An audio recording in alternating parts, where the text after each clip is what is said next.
What does the end of a world look like? After 7 days of terror in 1258, the smoke over Baghdad finally began to clear, but the city that emerged was a ghost. The irrigation canals that had made the desert bloom for thousands of years were smashed. The markets were silent. The Caliph, the man who thought he was a god on earth, was wrapped in a rug and trampled to death by horses. The Golden Age didn't just fade away, it was decapitated. But the most haunting part of this story isn't the destruction, it's the silence that followed. For centuries afterward, the region that was once the center of the world struggled to find its voice again.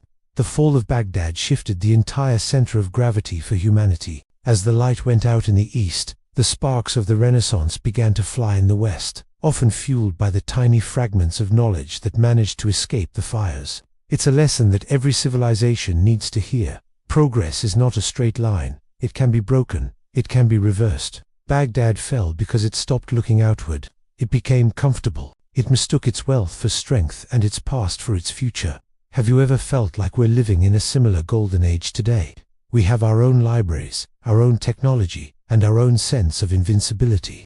But history tells us that the unstoppable storm is always out there, waiting for the moment a civilization becomes too arrogant to see the horizon. The ruins of Baghdad aren't just piles of stone. They are a warning. They tell us that culture is a fragile thing, held together by the thin threads of education and the courage to face reality. The Mongols moved on, leaving behind a wasteland that had forgotten its own name. The question is, if our world faced its 1258 tomorrow, what would survive the river?